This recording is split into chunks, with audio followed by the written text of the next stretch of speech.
Bod yn fos arna ti dy hun.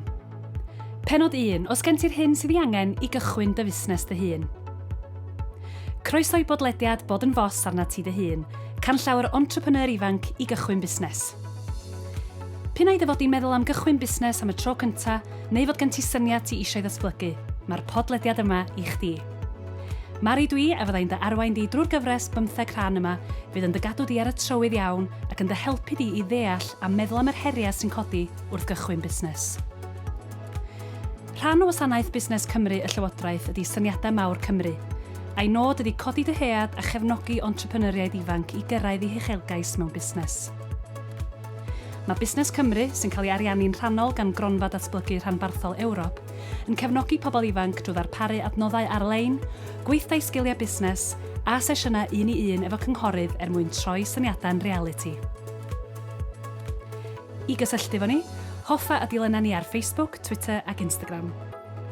Anfona neges ato ni a fydd un o'r tîm yn cysylltu nôl efo chdi. Ffonia'r linell gymorth ar dim 3000 60 3000. Defnyddia sgwrsio byw neu live chat ar wefan Busnes Cymru, neu e-bostia ni ar bigideas@gov.wales. Sgwni faint o'ch chi sgen syniad da neu faint o'ch chi sy'n eisiau cychwyn busnes eich hun ond sy'n pendroni ydy hyn yn rhywbeth fedrai wneud go iawn. Dim chdi di'r unig un. Mae yna lot o bobl ifanc yn breuddwydio am fod yn fos arnyn nhw eu hunan a sy'n hyd yn oed i mynd mor bell a phenderfynu sut fusnes sy'n nhw licio'i redeg. Coelwch ni beidio i sawl un o'n nhw, mae'r freuddwyd yma bron a dod yn wir. Dwi'n gesio mai ddim pres yn unig sy'n dysbarduno di. Ella bod gennych chdi awch rhywbeth ti wrth dy fodd yn ei wneud fysa medru cael ei droi'n fusnes. Neu ella bod gennych chdi syniad gwerth chweil sy'n mynd rownd a rownd yn dy ben di ac yn dy gadw di'n effron yn os. Ella bod chdi ar dan eisiau creu bywyd gwahanol i chdi dy hun, y bywyd ti eisiau i fyw.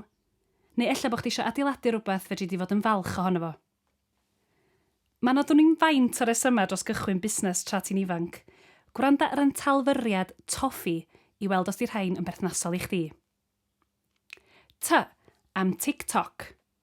Ti'n ifanc, mae amser o dy blaid di a mae gennych chdi flynyddoedd o dy flaen mwyn adeiladu busnes llwyddiannus. Am optimistiaeth. Dy syniad di di hwn a ti'n gwybod y medru di wneud iddo fo lwyddo. Am ffordd ymlaen. Does na'm byd yn dy ddal di nôl, felly pam ddim cychwyn heddiw.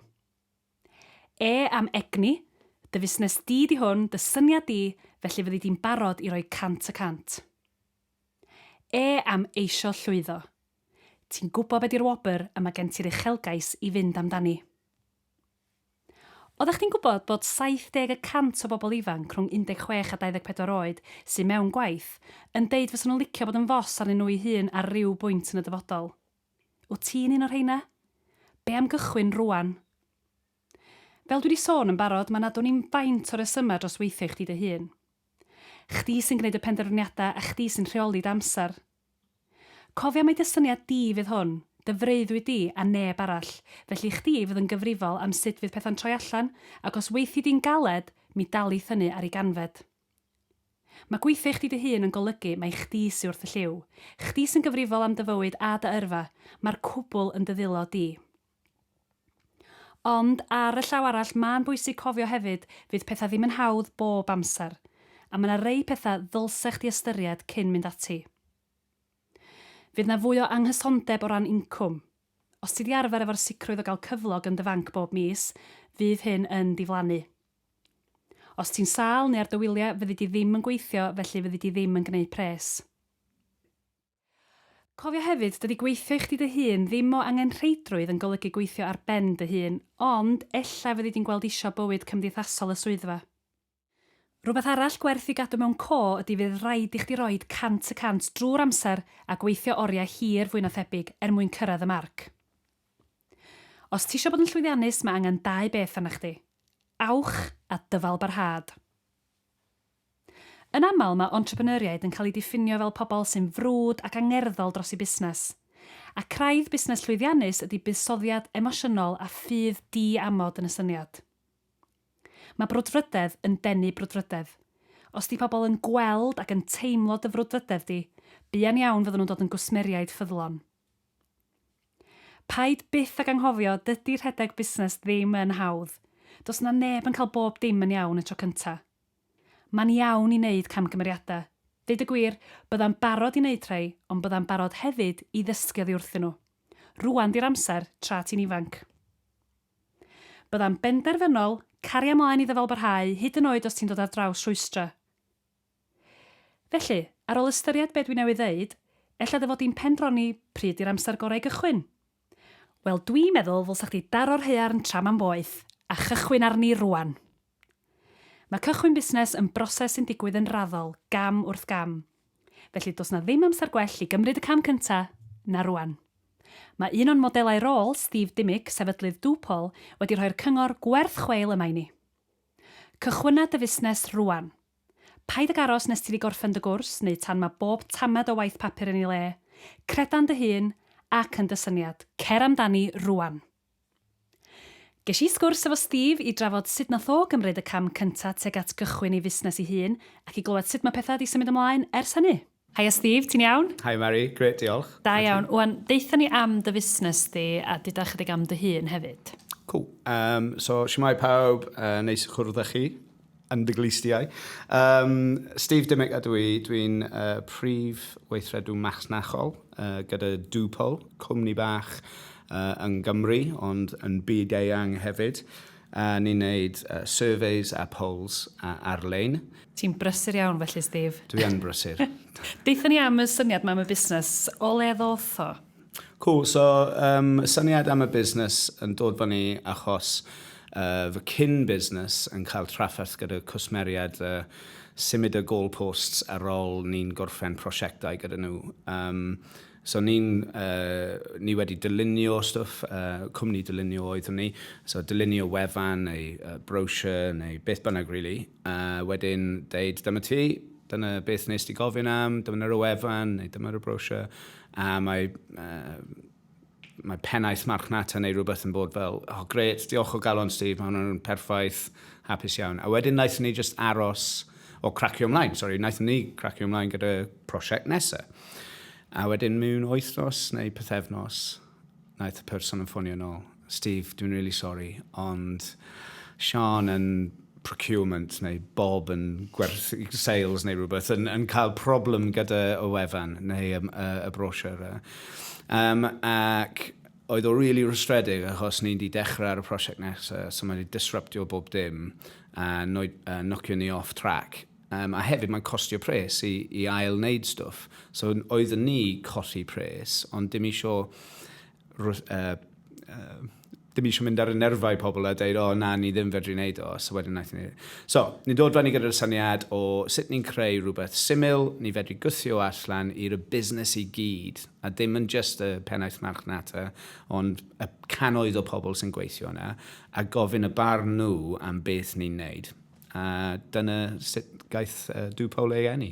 Nath o gymryd hir wedyn ni droi'r syniad yna yn reality?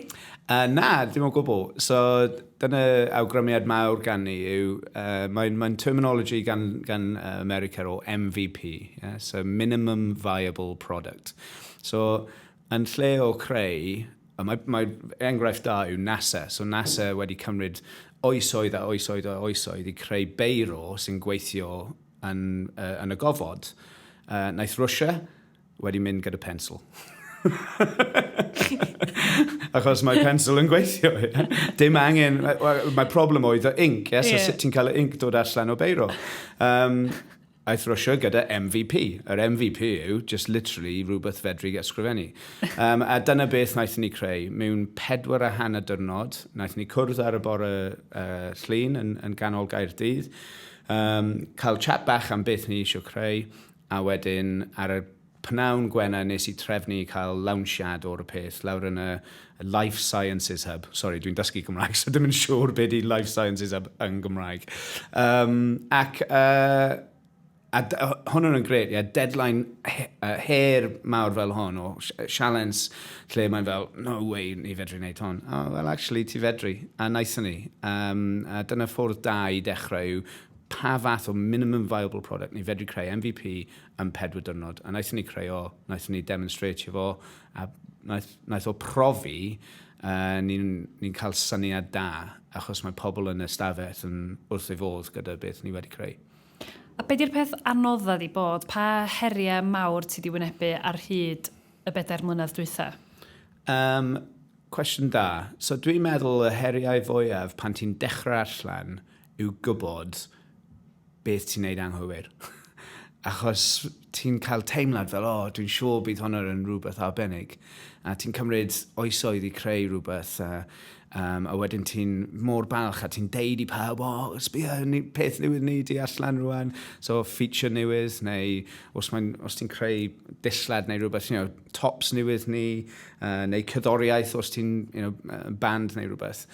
A wedyn neb yn hoffi, neb yn prynu o, ultimately. Mae'n dod lawr i hon. Os pobl yn hapus i talu am rhywbeth, wel, ti'n cael rhywbeth. A dwi'n meddwl yn y busnesau technoleg, mae lot o pobl yn meddwl y feature nesaf yw yr un. Mae hwnna di y bwled arian sy'n, mae pobl yn mynd i fod, mae nhw'n really isio hon.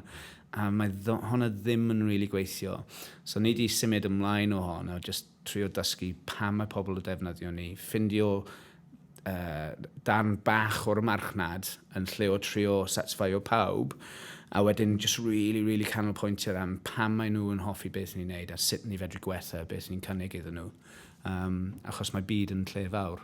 Os ti fedru ffindio sleis bach o'r byd i gyd, a dyna beth ti'n fedru wneud gyda technoleg yn peth da i cael. Ti ddim angen cael y pay i gyd. A pryd oeddech chdi'n gwybod bod yr amser yn iawn i allu gadael dy swydd a canolbwyntio ar hwn fel busnes?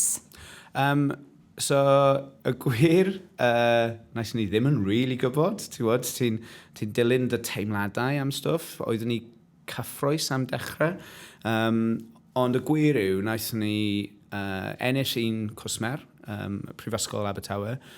Dim achos oedd i alumni yna o gwbl, oedd o pobl newydd sbon dwi ddim wedi cwrdd erioed.